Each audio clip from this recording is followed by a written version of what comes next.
हम लोग डिस्कस कर रहे हैं चुनावी राजनीति के बारे में। और इससे पहले वाले वीडियो में हम लोगों ने डिस्कस किया है भारत में चुनाव लोकतांत्रिक प्रक्रिया के अनुरूप है, इसके प्रमाण के रूप में चुनाव आयोग के बारे में अध्ययन किया है।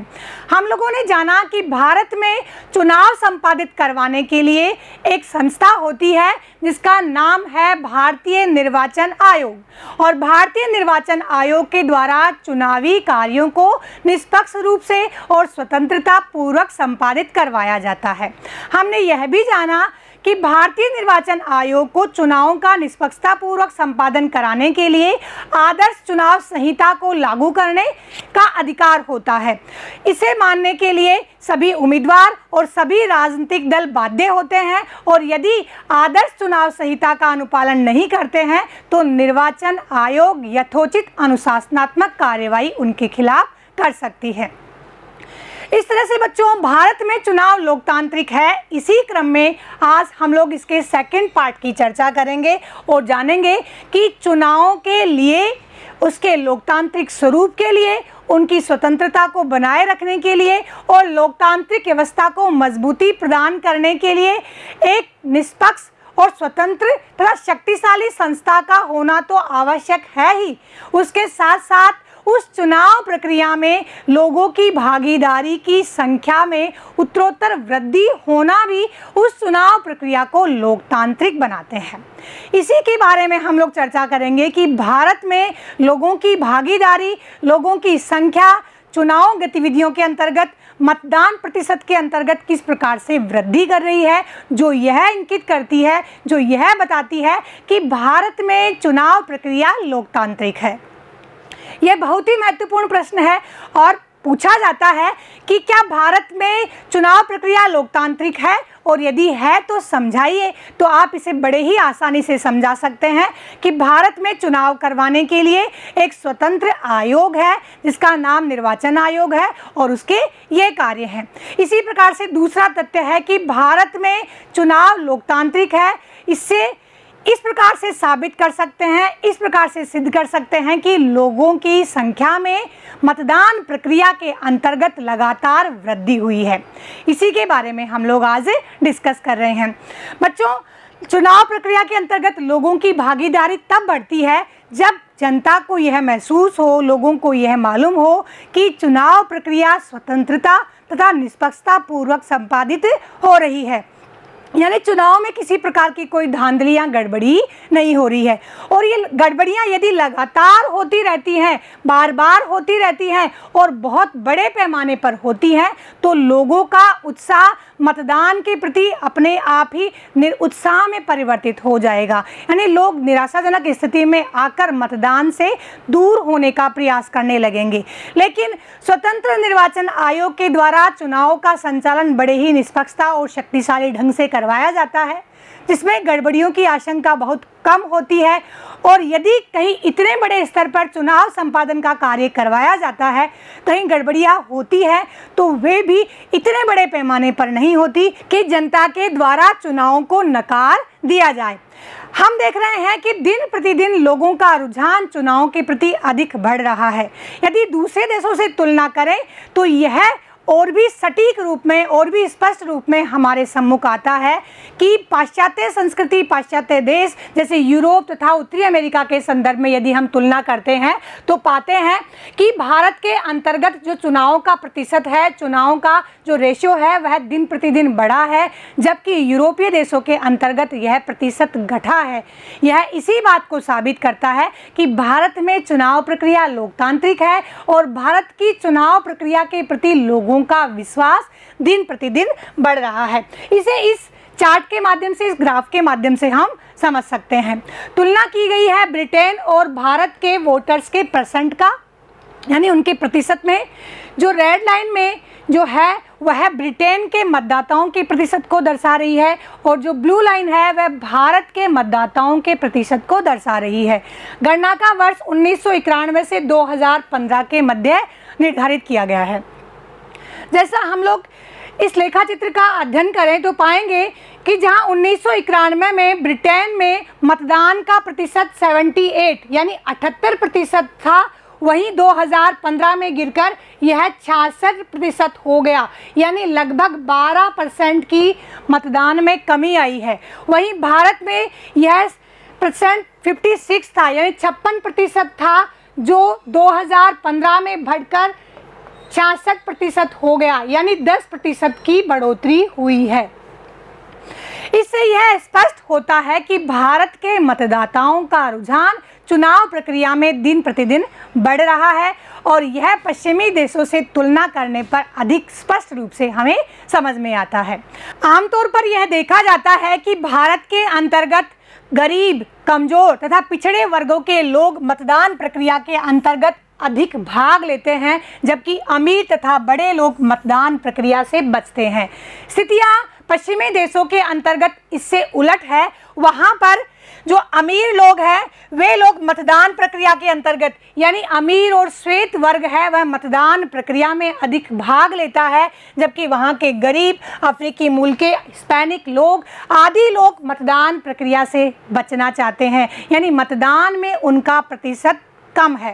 कारण क्या है? क्योंकि वहाँ के लोगों को यह विश्वास नहीं है, कमज़ोर वर्गों को यह विश्वास नहीं है कि मतदान करने के पश्चात वहाँ की सरकार उनके हितों की सुरक्षा करेगी और शासन व्यवस्था का संचालन उनके हितों के अनुरूप होगा।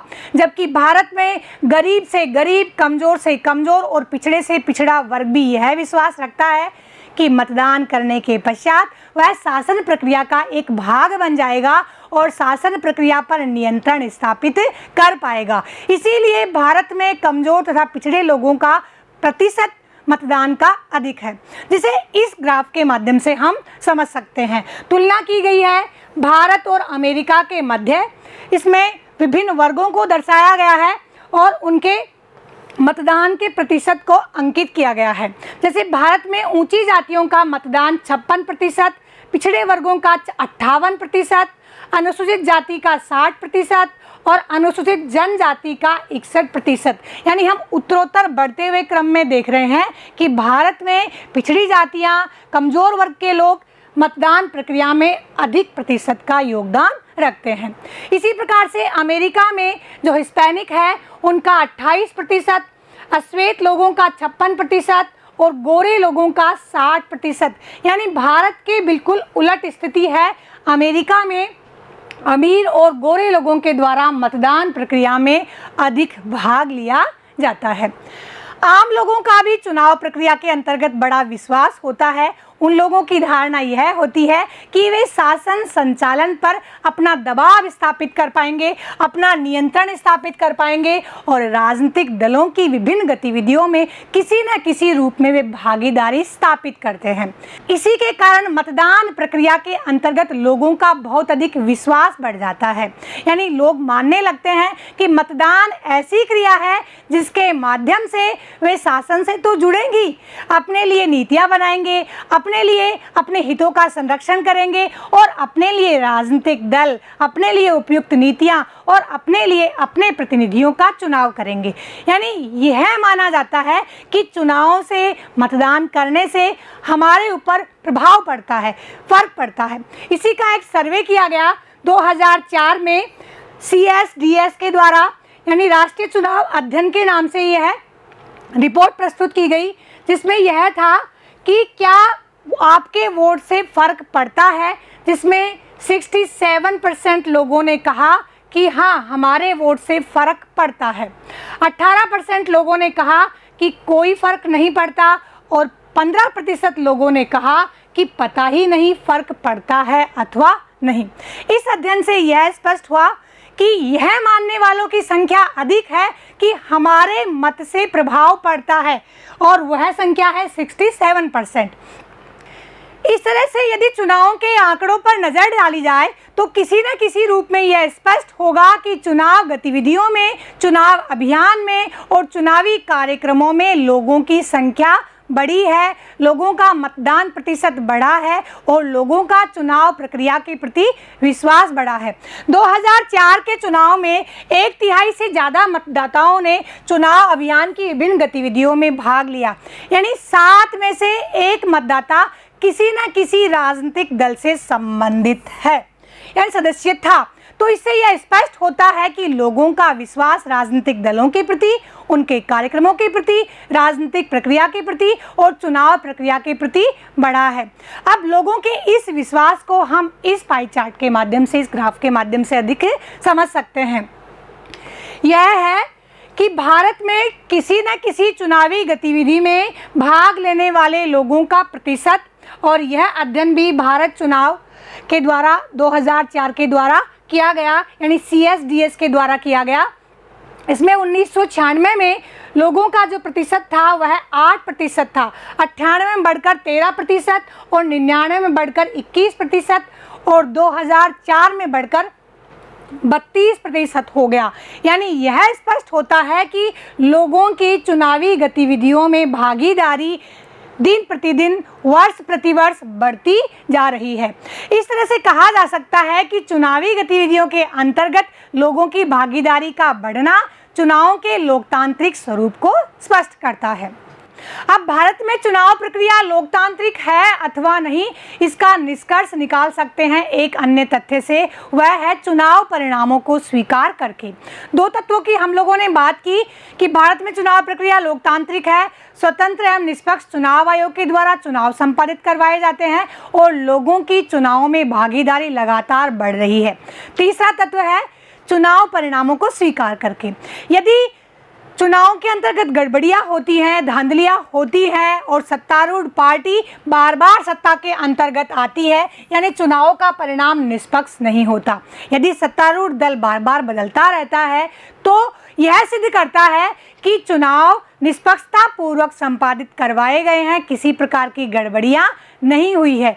इस स्थिति को हारा हुआ पक्ष, हारा हुआ दल भी जनादेश मानकर स्वीकार कर लेता है, जो भारत में लोकतांत्रिक स्वरूप को दर्शाता है।